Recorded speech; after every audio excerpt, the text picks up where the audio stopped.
And say that again. An initiative of the National Endowment for the Arts in partnership with Arts Midwest. The NEA Big Read broadens our understanding of our world, our communities, and ourselves through the joy of sharing a good book.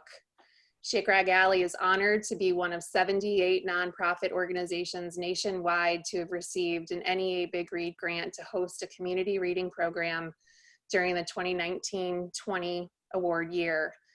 And in the before times, we would have been doing this in April. We would have had our writing retreat at the end of April, and we would have had Claudia Rankine in person at the Mineral Point Opera House as our keynote speaker.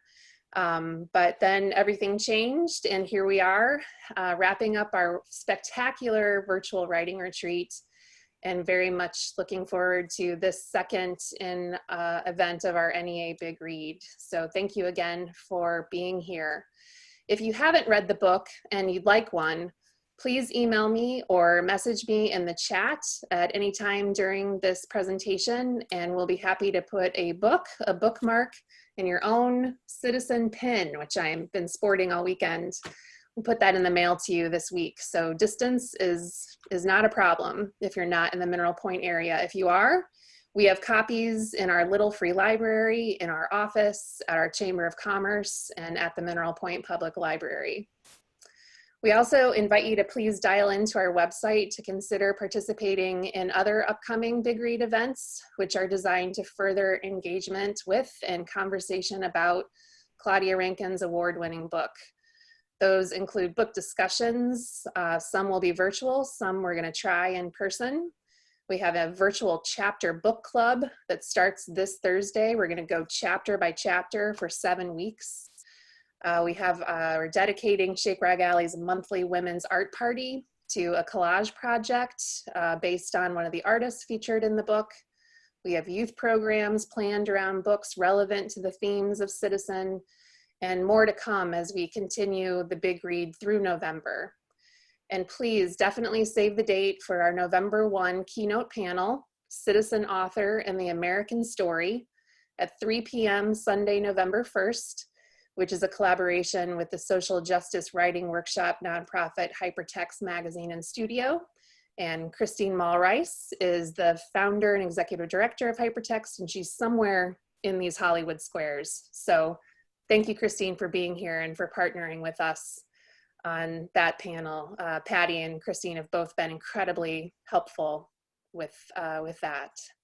So without further ado, I'm pleased to once again, and for the last time in this weekend, turn the mic over to Patricia Ann McNair, our Writing Retreat Artistic Director. Patty? Thank you so much, Sarah, and thank you again for the opportunity to be with you in Mineral Point, even virtually. And thanks to all of you for being here tonight to join us with this conversation with Philip Hartigan and his presentation on James Baldwin in Paris. Philip Hartigan was born in the UK and he now lives in Chicago. As an artist, he's taken part in more than 20 solo and group exhibitions of his work on both sides of the Atlantic. In addition to a lifelong love of American writing, Philip has a degree in English and American literature from Cambridge University. As a member of the adjunct faculty in the English and Creative Writing Department of Columbia College Chicago, Philip has, for the last 6 years, co-taught a class called American Writers Abroad, Creative Writers in Paris. James Baldwin and his work is a major focus of this class taught in Paris in January, when we can. So please join me in welcoming Philip Anthony Hartigan. Thank you, Patty. Thank you, Sarah. It's an incredible honor for me to be talking about James Baldwin in the context of this Writers' Retreat and the NEA Big Read program. I just truly hope I can do justice to this writer whom I consider to be possibly the greatest essayist of post-war literature in America, and also one of the greatest novelists. A little bit of housekeeping about this Zoom call before I get going. First of all, I'm broadcasting this, taking part in an apartment overlooking Lakeshore Drive in Chicago. So if you hear any roaring noises, that'll be the traffic from outside. I do have some audio visual material that I will be using to illustrate this talk. Be aware that depending on your bandwidth, the images may lag a little, be a little bit, you might pause every now and then, but hopefully the audio, which is the main thing, hearing Baldwin's voice speaking in his own words, hopefully the audio will come through clearly. All right. I'm going to start with a quotation from a letter that James Baldwin wrote 10 years after he lived in Paris, and reflecting back on that time. I consider that I have many responsibilities, but none greater than this, to last, as Hemingway says, and get my work done, to be an honest man and a good writer. I also think, I thought it was important to actually start with the sound and the sight of James Baldwin speaking. So I'm going to start with a clip of James Baldwin. First of all, this is a photograph of James Baldwin on a bridge overlooking the River Seine shortly after he arrived in Paris in the late 1940s. I will talk about the exact date soon. It's a great photo. And the first clip is actually from 1965, when he took part in a debate at my alma mater, the Cambridge University, at the Cambridge Union, debating the conservative writer William Buckley. I believe the proposition was, has the state of the quote unquote Negro in America held back the development of civil rights? James Baldwin is speaking about that subject. I'm going to join him towards the end of his speech. We will be in terrible trouble. I want to say at the end, at the last, is that is what concerns me most. We are sitting in this room, and we are all, at least we like to think we are, relatively civilized, and we can talk to each other at least on certain levels, so that we could walk out of here assuming that the measure of our enlightenment, or at least our politeness, has some effect on the world. It may not. I remember, for example, when the ex-Attorney General, Mr. Robert Kennedy, said that it was conceivable that in 40 years in America we might have a Negro president. And that sounded like a very emancipated statement, I suppose, to white people. They were not in Harlem when this statement was first heard, and did not hear, and possibly will never hear, the laughter and the bitterness and the scorn with which the statement was greeted. From the point of view of the man in the Harlem barbershop, Bobby Kennedy only got here yesterday. And now he's already on his way to the presidency.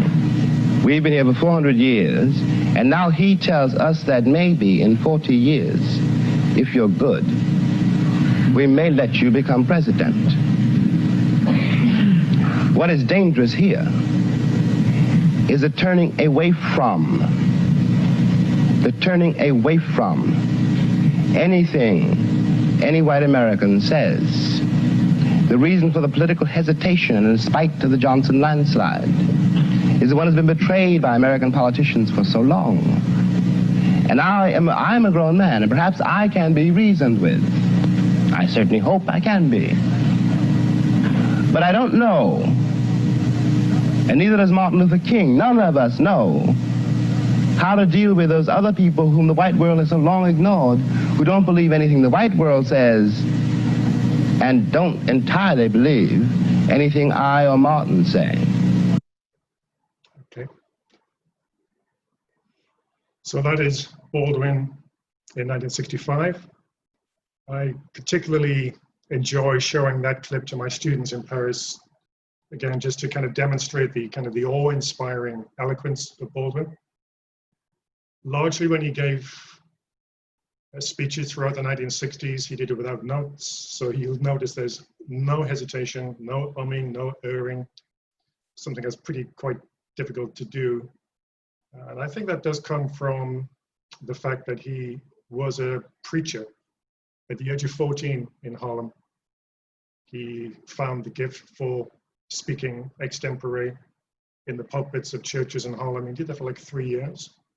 So you've got this amazing eloquence, spontaneous, extemporizing eloquence, mixed with kind of the sentence structure of Henry James and Balzac, both writers who had a great influence on Baldwin once he got to Paris, and we'll talk about that more later. So this is Baldwin of the 1960s, when he was already a celebrated writer, famous man, known for his novels and for his speaking on behalf of the civil rights movement. But the man we see here emerged from that childhood in Holland, and then the crucial 8 years in Paris, beginning in the late 40s when he moved to Paris, France. So the subject of this talk is to suggest how that time in Paris led to this person that we see speaking so eloquently, who indeed won the debate against William Buckley in 1965. I am, of course, aware, just as a sidebar, of the slight anomaly of a white Englishman speaking about James Baldwin.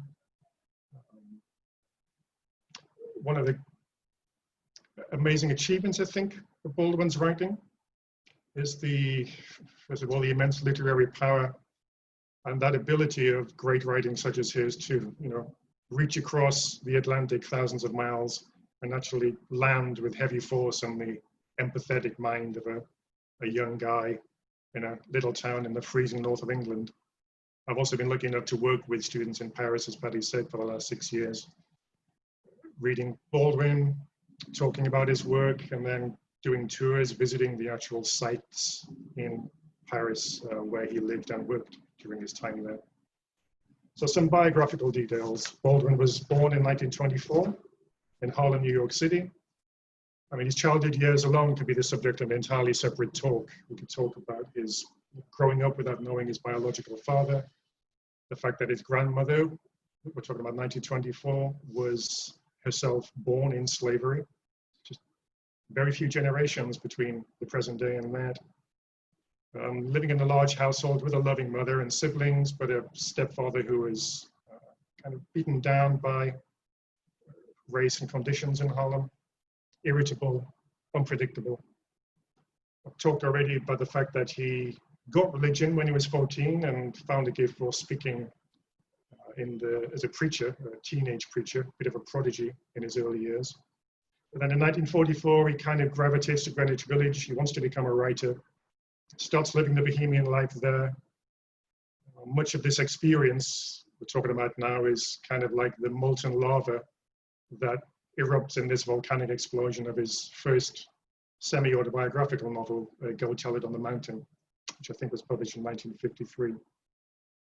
But it's in Greenwich Village when he's trying to become a writer that he meets Richard Wright, the African-American author of Native Son and Black Boy, for the first time. When he goes to Richard Wright's house, this man is nearly 20 years older than the young Baldwin, shows Wright some of his writing. Richard Wright encourages Baldwin to keep going, but also suggests that he himself, Richard Wright, is about to move to Paris, tells him it's a good place for all writers and artists to flourish, thrive, and perhaps particularly for Black Americans to find a temporary escape from the oppressive conditions of race in America at the time.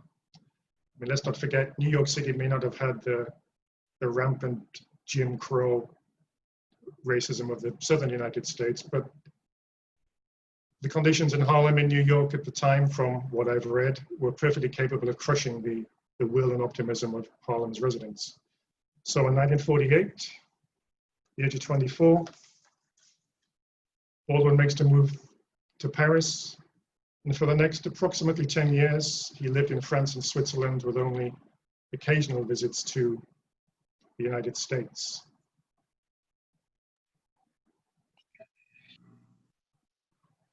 So this is James Baldwin in Paris shortly after he arrived. You can see how young he looks on this photograph. He was actually greeted by Richard Wright or taken to from the boat train immediately to a cafe on the West Bank area of Paris, where Richard Wright, who had already moved there, was waiting for him, and I believe also the philosopher Jean-Paul Sartre. So Baldwin kind of landed immediately into a milieu of expatriate writers and also French writers. And this is what Baldwin said about that move to Paris in an interview in the Paris Review that he gave in 1984.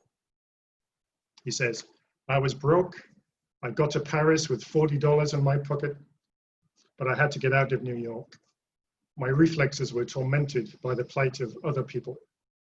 Reading had taken me away for long periods at a time, yet I still had to deal with the streets and the authorities and the cold. I knew what it meant to be white." He's talking about his white teachers and so forth. "And I knew what it meant to be a black person. And I knew what was going to happen to me. My luck was running out. I was going to go to jail. I was going to kill somebody or be killed. My best friend had committed suicide 2 years earlier, jumping off the George Washington Bridge." I'm jumping over to audiovisual again. Again, hopefully you'll be able to hear Baldwin's voice. This is from an interview that he gave took part in on the Dick Cavett show, I believe around about 1970. And he's talking about why he moved to Paris. He's quite irate when we join this interview because he's replying to an incredibly patronizing question from another guest about race and so forth. Here we go. I'll tell you this. When I left this country in 1948, I left this country with one.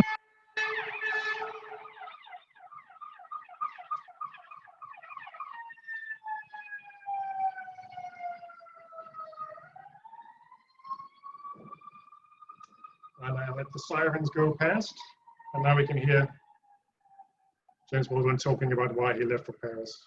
One reason only, one reason. I didn't care where I went. I might have gone to Hong Kong, I might have gone to Timbuktu. I ended up in Paris, on the streets of Paris, with $40 in my pocket on the theory that nothing worse could happen to me there than it already happened to me here. You talk about making it as a writer by yourself.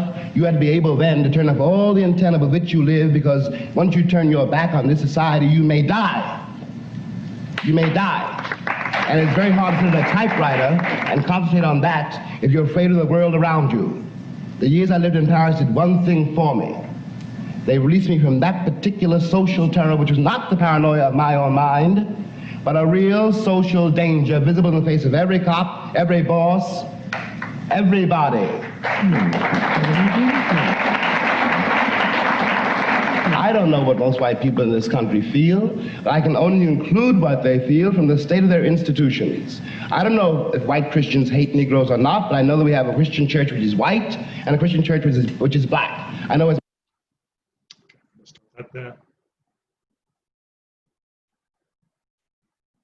So when he left the USA for Paris, as in his own words seem to indicate, he had two ambitions: to become a writer and to find a refuge from the racism that he felt closing in on him in New York City as a young man. So regarding the writing, he actually succeeded in that aim for sure. He completed 3 major works, had them published in the space of between 3 years, 1953, 1956. His first novel, Go Tell It on the Mountain, published in 1953.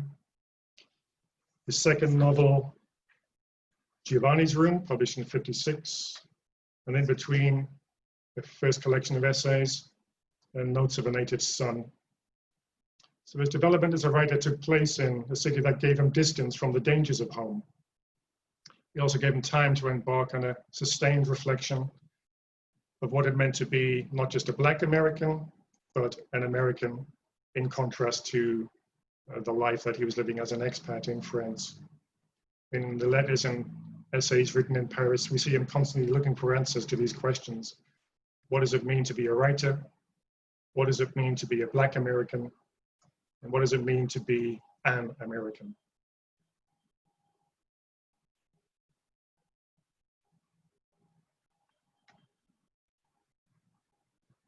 Again, here's Baldwin in, I think, in Saint-Sulpice, which is a big church on the left bank of Paris. So, key points about Baldwin's time in Paris once he got there. He became part of a large mixed artistic community of writers, journalists, painters, musicians. There were the writers such as Richard Wright, Chester Himes, the painter Buford Delaney. musicians such as Miles Davis and Quincy Jones, who didn't live there, but certainly visited frequently and were part of the scene in Paris at the time. And he saw what successful Black artists looked like for the first time, away from the context of America. Also, incidentally, as a side note, in 1953, he met Maya Angelou for the first time, who was actually dancing in a production of Porgy and Bess in Paris. Kind of interesting. This, for those of you who don't know Paris, I'll need a reminder. This is a little map of the part of Paris we're talking about, by the way. So there's the River Seine, there's the river. Up here we have the Louvre, the Ile de la Cité here, which is where Notre Dame is. And then the left bank is everything on the south bank of the River Seine. And these red markers here are in the Saint-Germain-des-Prés district. They're kind of like two areas in the south bank, the left bank of Paris, which are really associated with particularly American expat writers in the 20th century. Just below this map, below the Gardens of Luxembourg, you're in the Montparnasse district, which is kind of Hemingway country and Fitzgerald country. And then Saint-Germain-des-Prés from the 1930s, 40s onwards, up here nearer the river, not very far, only a quarter of a mile actually. This was the second wave, if you like, of American writers who came to Paris. It was already the literary center of French writing, hence Sartre and other French writers hung out every day in the cafes there.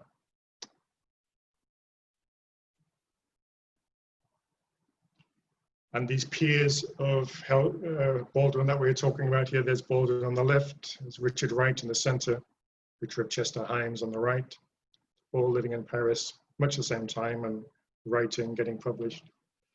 Almost exclusively, perhaps except for Chester Himes, writing about American subjects while writing in Paris. One of the main locations, main locales, was a jazz club run by a woman called Inez Kavanagh, called Chez Inez.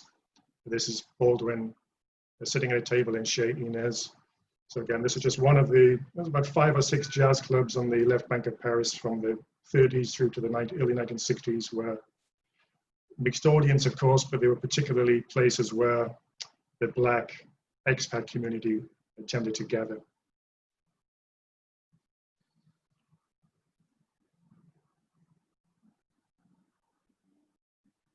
So this community of people, his peers, were very competitive. That was kind of the style of friendship amongst writers at the time, maybe the same now.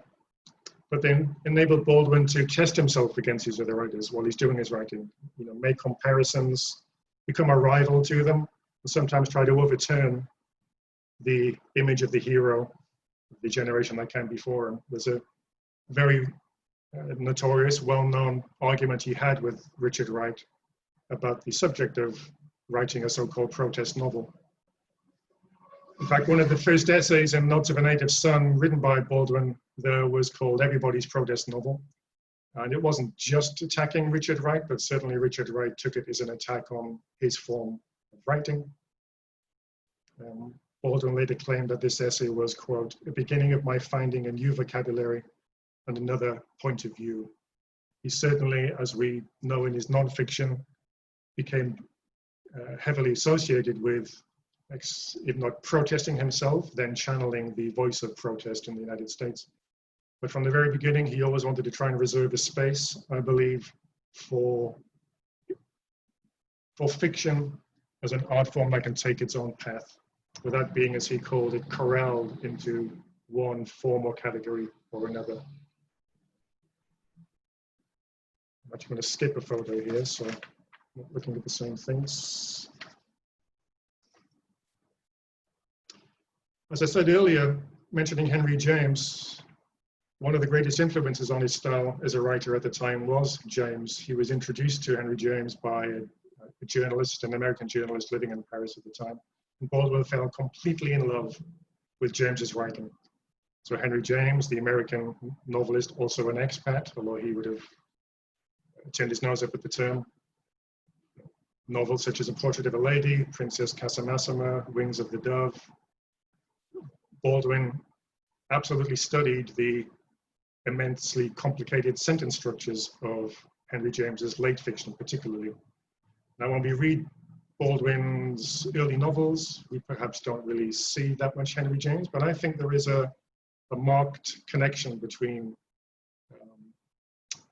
the perhaps ornate sentence structures of a Henry James novel and the reaching for complexity of Baldwin's early fiction. I always think of it as these long sentences being like a needle on a polygraph, which are kind of moving, trying to record every tiny shift and nuance of emotion and feeling. And that's definitely what one sees, particularly in Giovanni's Room. Again, from that Paris Review interview, we have Baldwin talking about this influence. This is where reading Henry James helped me, with his whole idea about the center of consciousness and using a single intelligence to tell the story. I believe that what one has to do as a Black American is to take white history, or history as written by whites, and claim all of it, including Henry James, including Shakespeare. It's also in Paris that he began to come to terms with his gay identity. He always thought of sexuality, I think, as rather fluid, but certainly in Paris he began to form his first long-lasting relationships. His first great love was a French-speaking Swiss man named Lucien Habsburger. I'll show you a photograph actually of the three of them together.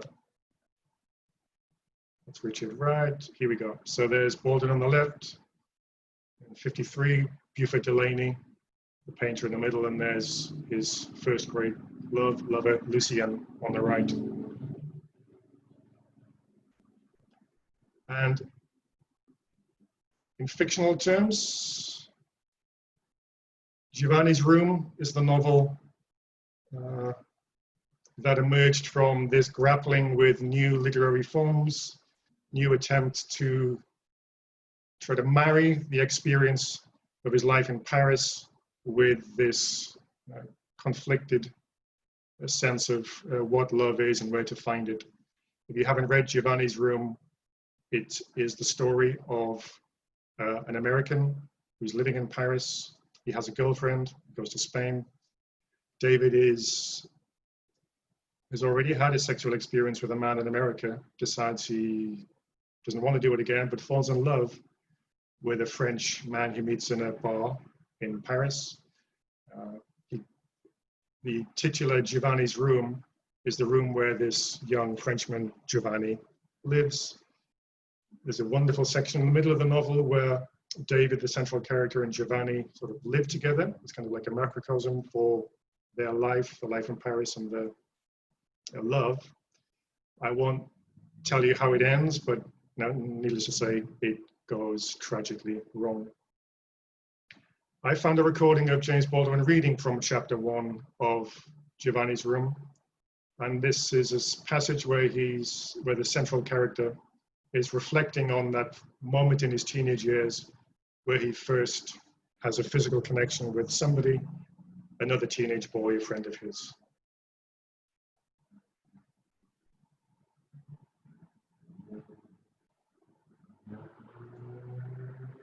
Fond of Joey. When we came back along those streets, it was quiet. We were quiet too. We were very quiet in the apartment and sleepily got undressed in Joey's bedroom and went to bed. I fell asleep for quite a while, I think. But I woke up to find the light on and Joey examining the pillow with great ferocious care. What's the matter? I think a bed bug bit me. You slob. You got bed bugs? I think one bit me. You ever have a bed bug bite you before? No. Well, go back to sleep. You're dreaming. He looked at me with his mouth open and his dark eyes very big. It was as though he had just discovered that I was an expert on bed bugs. I laughed and grabbed his head, as I had done God knows how many times before, when I was playing with him or when he had annoyed me. But this time when I touched him, something happened in him and in me which made this touch different from any touch either of us had ever known. And he did not resist as he usually did, but lay where I had pulled him against my chest. And I realized that my heart was beating in an awful way, and the joy was trembling against me, and the light in the room was very bright and hot. I started to move and to make some kind of joke, but Joey mumbled something, and I put my head down to hear. Joey raised his head as I lowered mine, and we kissed, as it were, by accident. Then, for the first time in my life, I was really aware of another person's body, of another person's smell. We had our arms around each other. It was like holding in my hand some rare, exhausted, nearly doomed bird, which I had miraculously happened to find. I was very frightened. I'm sure he was frightened too, and we shut our eyes. To remember it so clearly, so painfully tonight, tells me that I have never for an instant truly forgotten it. I feel in myself now a faint, dreadful stirring of what so overwhelmingly stirred in me then. Great thirsty heat and trembling, and tenderness so painful I thought my heart would burst. But out of that astounding, intolerable pain came joy. We gave each other joy that night. It seemed then that a lifetime would not be long enough for me to act with Joey, the act of love. Such beautiful lines in that. I want to repeat some of them again. Out of this astounding, intolerable pain came joy. We gave each other joy that night. It seemed then that a lifetime would not be long enough for me to act with Joey, the act of love. One great thing about working on this book with students is how quickly they see or come to the realization that this book is not really about sex of any kind or love between gay people, non-gay people, men or women. It's really about love and yearning and longing to find a deep experience of that. Certainly something that Baldwin was looking for throughout his life. Sadly, he had a tendency to fall in love with what's been called straight men who were okay with sleeping with Baldwin for a while. So there was a certain amount of the reaching for the unattainable. But that great theme of love as a universal presence and a universal goal to be striven for is something that is first expounded beautifully and brilliantly in Giovanni's room. Again, from talking about it later in Paris Review, he says, I thought I would seal Giovanni off into a short story, but it turned into Giovanni's room. I certainly could not possibly have, not at that point in my life, handled the other great weight, the so-called Negro problem. The sexual moral light was a hard thing to deal with. I could not handle both propositions in the same book. There was no room for it.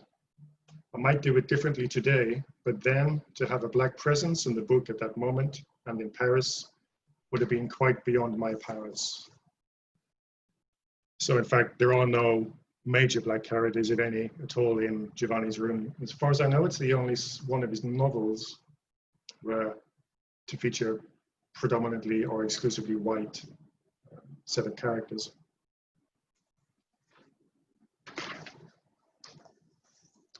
So also being in Paris, eventually he realized that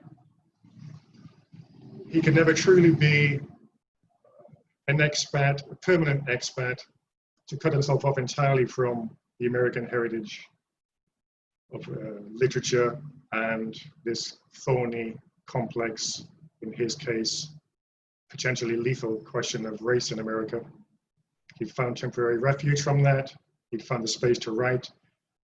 But the more he lived in France, the more he realized how American he was. There's many experience in Paris fed into that too. One of his most powerful essays, published in Notes of a Native Son, is called Equal in Paris. And it describes a time only a year after he got there in 1949, when he was arrested by a case of mistaken identity for, of all things, supposedly stealing a bedsheet from a hotel. Hello. And Baldwin talks about being arrested, temporarily thrown in jail, in a way that, if not overtly racist, nonetheless made him realize the ambiguity of his status in France. And also that when it came to it, even the French police treated him primarily as an American first and a black person second. And he was fully cognizant of the fact that if he had been a French black person, the treatment might have been different. From the essay, Equal in Paris, he writes, "It was quite clear to me that the Frenchmen in whose hands I found myself were no better or worse than their American counterparts. Certainly their uniforms frightened me quite as much. And I had seen, for example, what Paris policemen could do to Arab peanut vendors. But that evening in the commissariat, I was not a despised black man. They would simply have laughed at me if I had behaved like one. For them, I was an American. The question thrusting up from the bottom of my mind was not what I was, but who." And then another essay in Notes of a Native Son, he writes, "The American in Europe is everywhere confronted with the question of his identity, and this may be taken as the key to all the contradictions one encounters when attempting to discuss him."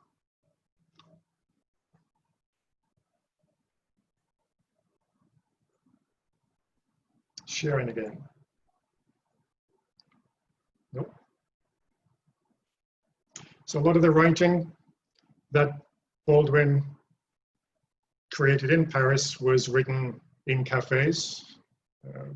Go Cello on the Mountain was finished in Switzerland, but a lot of it was written in an upstairs table at this cafe, the Café de Flore, in that Saint-Germain-des-Prés district that I showed you on the map earlier. Still there, as you can tell, as are all these celebrated bistros and restaurants in that district. And in the final essay of Notes of a Native Son, A Stranger in the Village, Baldwin talks about the time he spent in that remote mountain village in Switzerland, where he went with Lucien, his Swiss lover. His family owned a chalet there, and he went there to finish writing Go Cello on the Mountain in 1952. And the essay is largely concerned with how he, the dark-skinned black man, was treated in this tiny, remote mountain village in Switzerland, populated by, let's face it, extremely white Swiss people.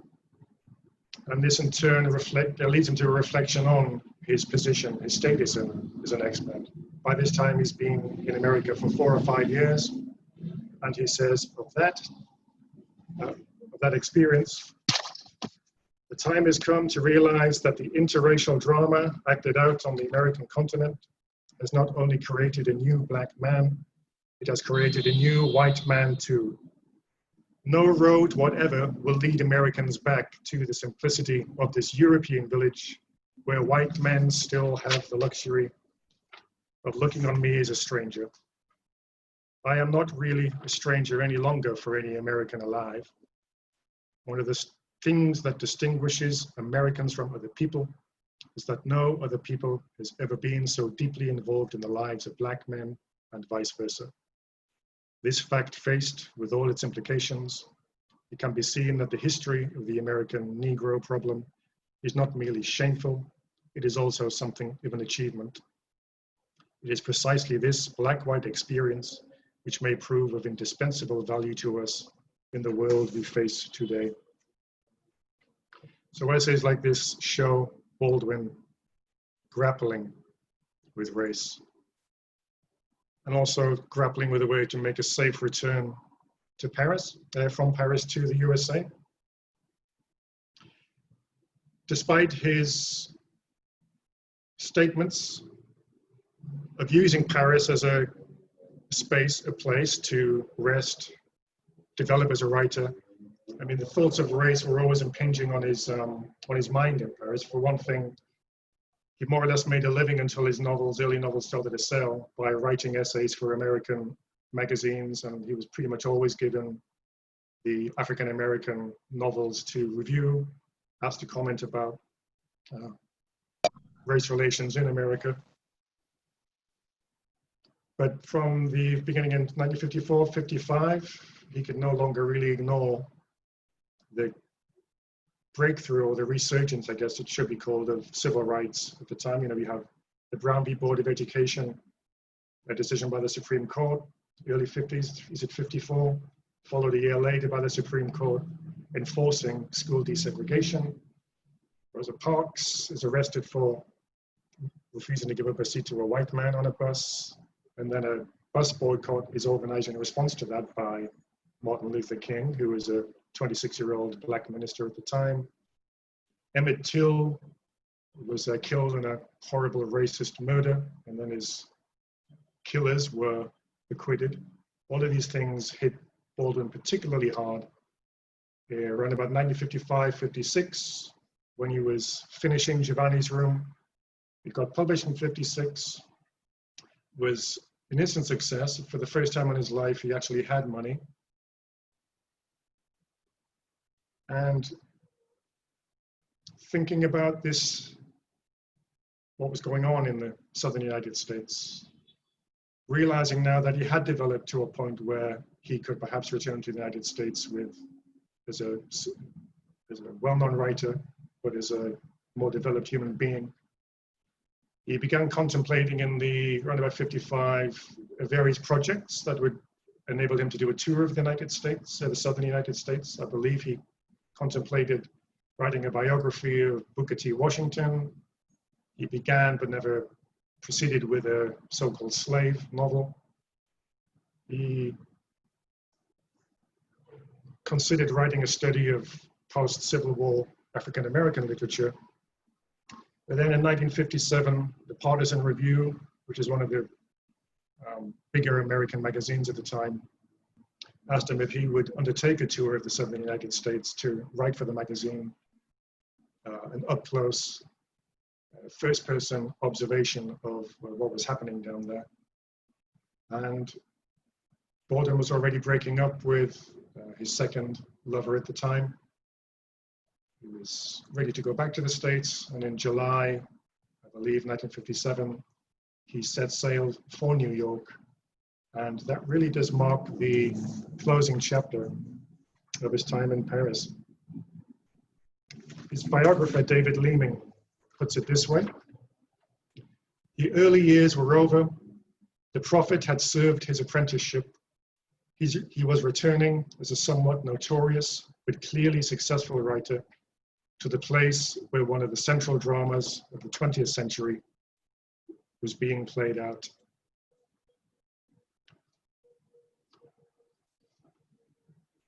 Baldwin said, "The French gave me what I could not get in America, which was a sense of this: if I can do it, I may do it." So he felt that he was developing the powers to express himself in any way he wanted, and then, but also getting the permission to do it. In a 1979 interview, this is how he talks about that decision of the twin paths of his writing career. Writer of protest essays, so-called, and a novelist.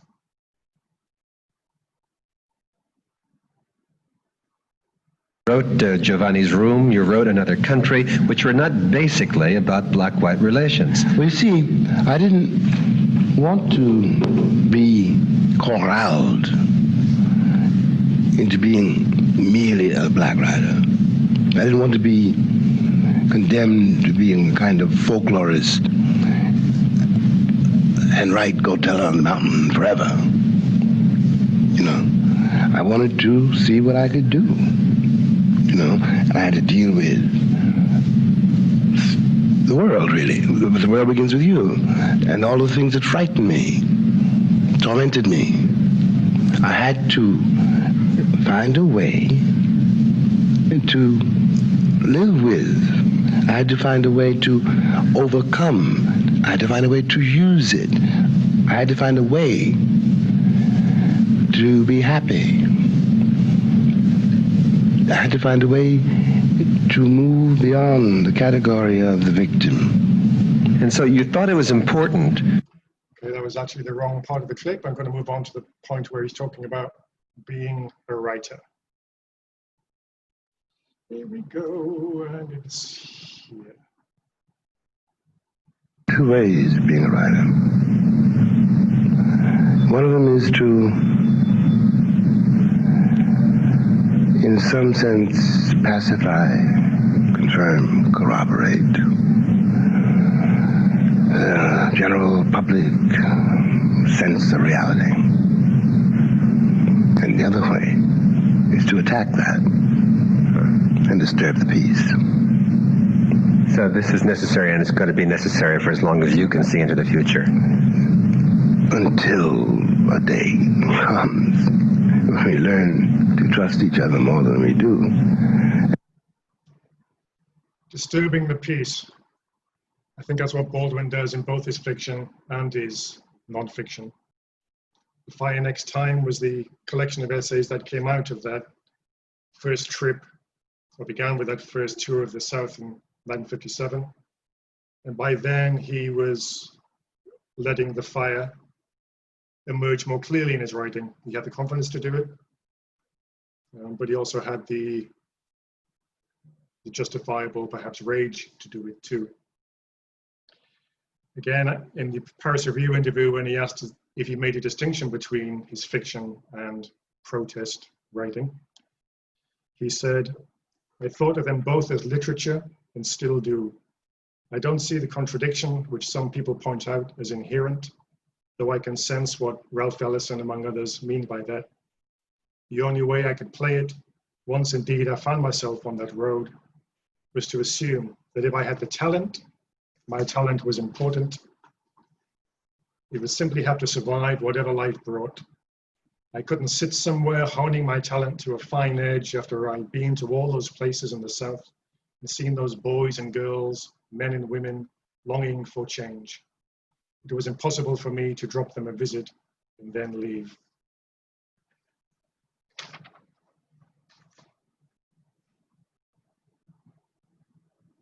I think I have one more clip. So before I wrap this up, I wanted to just play, this is an interview of Baldwin speaking French. I mean, he left in 1957 for an extended period in the United States.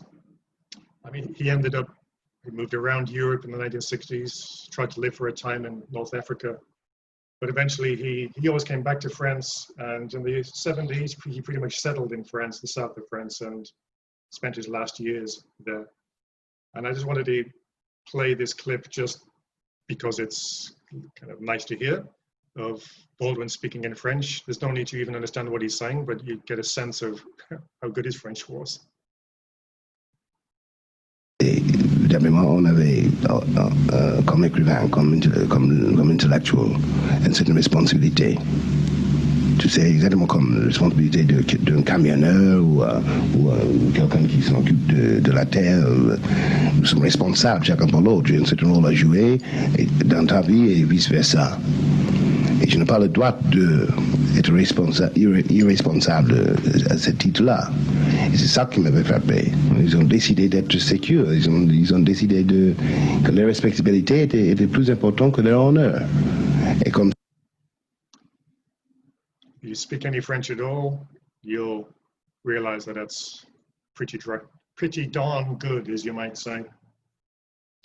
So I'm kind of drawing to a close here. And summary, the 7, let me see, 7, 8, 9, as my wife will tell you, I'm terrible at counting. A total of 9 years, that kind of marked that first phase of Baldwin's time in Paris, from when you went there in 1948, when he was 24 years old, as an unknown writer, very young man, to when he returned after publishing 3 major works in 1957, closes the chapter that should be titled Portrait of an Artist as a Young Man.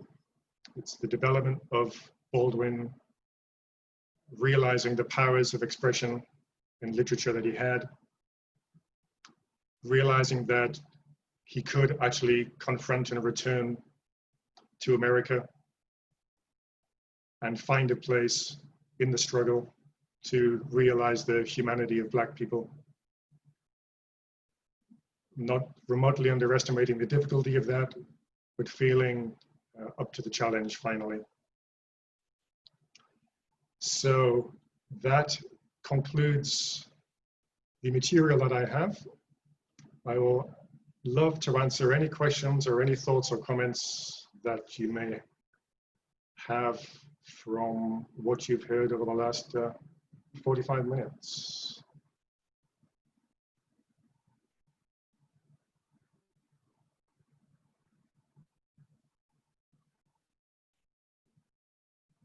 Anna, go ahead and make sure to unmute yourself. Make sure you're unmuted, everybody, before you start speaking.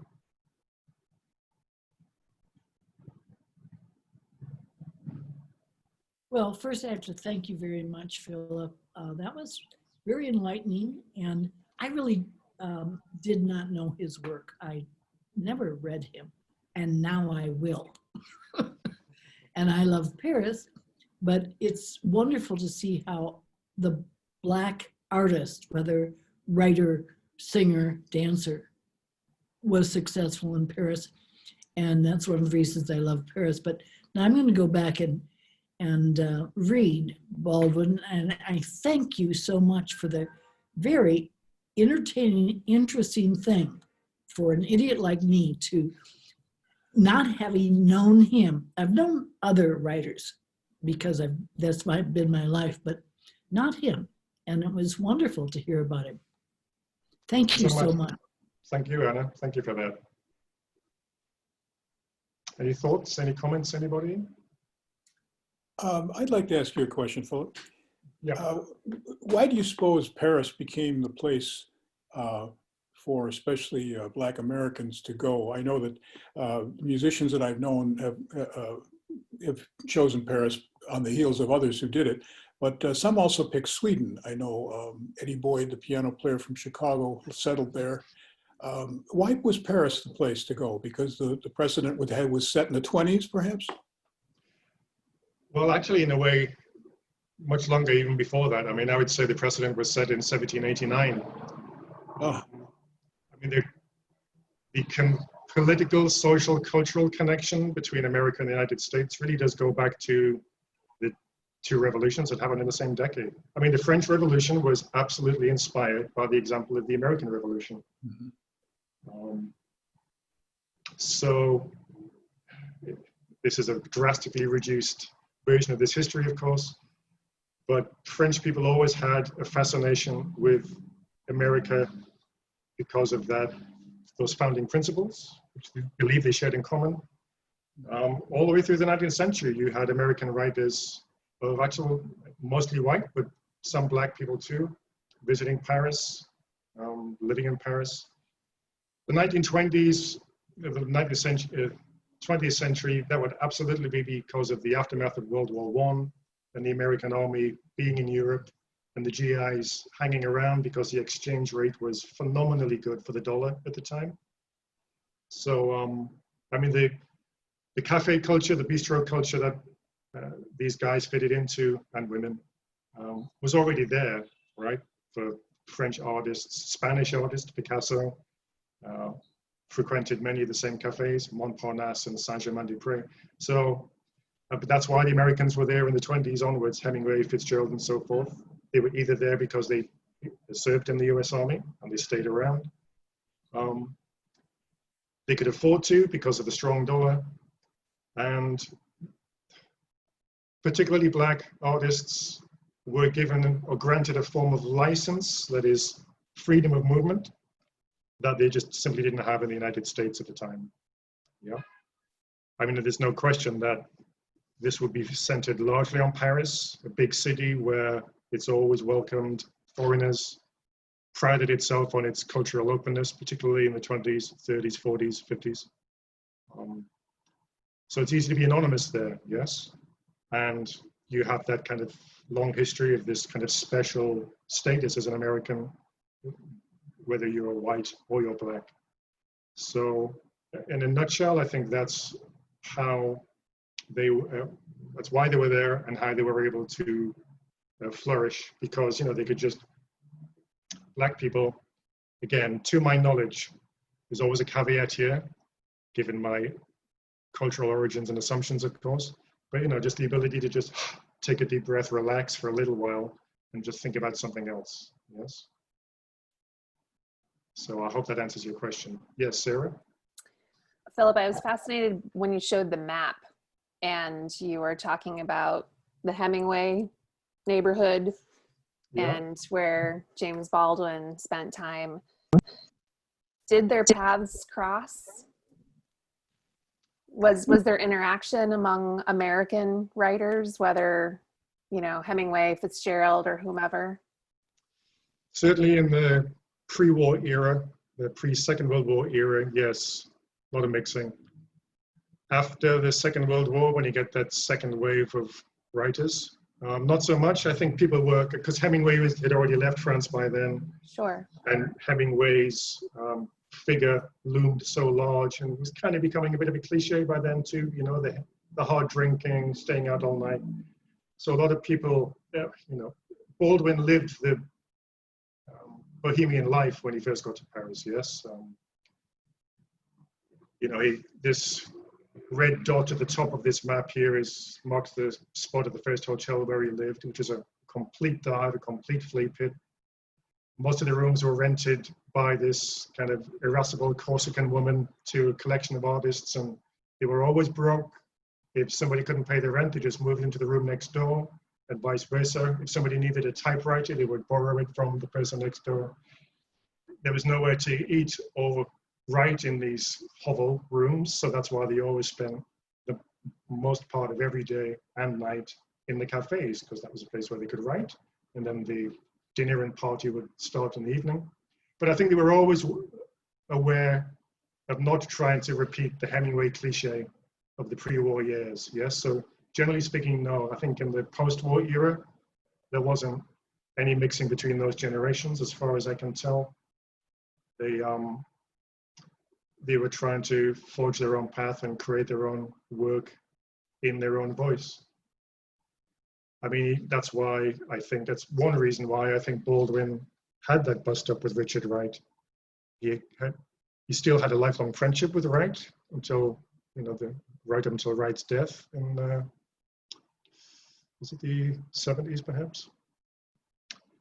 But he saw Richard Wright as a mentor, but also something to rail against, you know, to overturn the example of the previous generation. This is kind of what writers do. So generally speaking, there are sort of, I guess, good reasons why that wasn't so.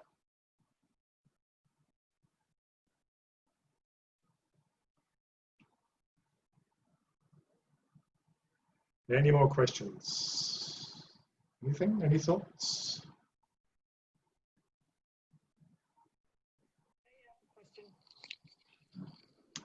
just unmute yourself and speak up. It's you don't have to. Yeah. Okay. Who's first? I had just a comment. I thought it was really interesting how when James Baldwin was defending himself on the Dick Cavett show, that man who I don't know who that was who asked, but his body language, it was like this with his legs crossed, and Baldwin was just like giving it to him, you know. And I was just curious, who was that, and do you know what? I know we can probably find that. Yeah. But who was that, and what had he asked him? Can't quite remember his name, but he was an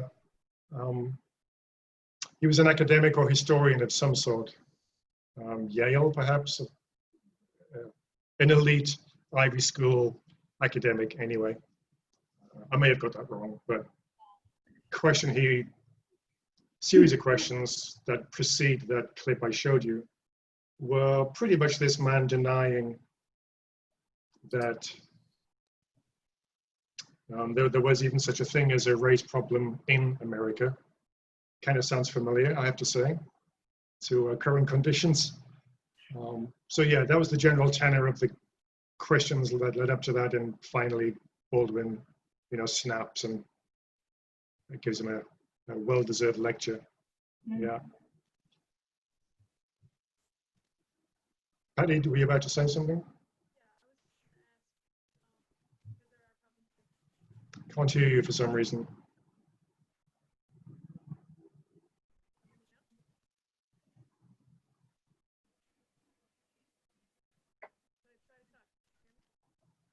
Still can't hear you. Just very faint, Patty.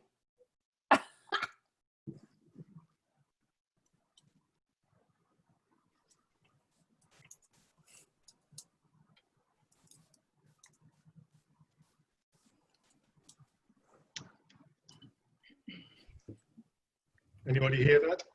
No. Okay, sorry, Patty. So let me just ask, can you put your hand up on the screen if you've actually read Giovanni's Room or any of Baldwin's fiction? Yep, a few people. Yes, I would expect the faculty to have, yes. Shame on you if you haven't. Well, if there's no more, yes, Kevin. If there's no more questions, I'll go around one more time. I was wondering, this is Kevin, I was wondering if Baldwin is still embraced by current African-American intellectuals as a hero, or is he considered out of date? How is he viewed currently? Again, I'm not sure if I can answer that question. I'm sure whatever I say is, will be. There are better people than I who can actually answer that question, but I guess because I'm the one who's talking at the moment, as far as I know, he's considered as a more than respectable forebear. I mean, even at the time, there was a contradiction in the civil rights movement in the 60s between the peaceful protest of the Martin Luther King movement, inspired movement, and then the more radical confrontational politics of somebody like Malcolm X. And Baldwin moved back and forth between these twin poles of method of protest. Started off marching with Martin Luther King and Selma, and then the March on Washington. In the mid to late 1960s, he was much more, he became frustrated with the lack of progress, I think, and was more tolerant of, if not welcoming of, the Black Power movement and MLK. I really can't say what current modern day activists think of him. It maybe falls somewhere in between those two poles. Yeah. I have a question. Yeah. Your own research, I think you spoke a little bit about it to us. I understand that you teach students about writers in Paris. Yeah. But was there anything in your research about Baldwin that surprised you, or that you found especially interesting, or that your students find especially interesting? That is a great question. I'll start with my students. I'm incredibly lucky via Columbia College to have, usually at least a 50% mix of people of color in the class, yes.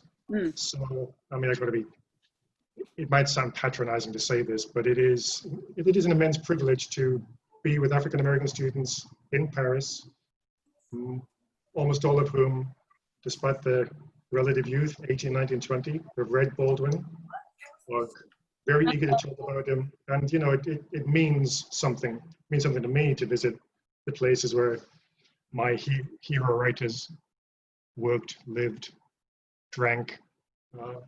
So that's great to see the incredibly positive response of students, particularly the Black students. I think that surprised me about Baldwin's time in Paris. I mean, frankly, the first main thing I discovered was how long he spent there. I mean, I remember reading Giovanni's Room many years ago with only a vague knowledge or just a general outline of the biographical detail. I imagined he maybe went to Paris for a couple of years and then returned to the States. What surprised me was the length and the depth of his connections to Paris, and the fact that it eventually turned into his final home. Yes, so that was certainly a great surprise. But Philip, wouldn't you say, or would you say, with your students, are they as aware of Richard Wright today as they are of James Baldwin? Did you have any sense of that? Who you say that many of them had read Baldwin, but I'm finding with my students, if I mention Richard Wright, I've got to explain who he is now, which was very different than 20 years ago. I mean, I've had both experiences. I've had in separate classes talking about Richard Wright, and people know it or respond to it when we read it in class. But I've also had students who didn't know about Richard Wright much at all, black or white. So, I mean, it's interesting in a way. Again, this is just my opinion. Richard Wright, black boy, native son, do have this element of, being called a protest novel, and yet and he would be quite proud of that. Baldwin was certainly in the 1960s occasionally chafed at being thought of as only the writer of The Fire Next Time and No Name in the Street. Yes, he thought, no, I'm a fiction writer primarily. I value that just as much as anything else. So it is kind of ironic that he's now much more known as the forerunner of protest writing or the seminal writer of protest writing in the 1960s, because he himself placed equal value, if not more, sometimes on his fiction. So, yeah.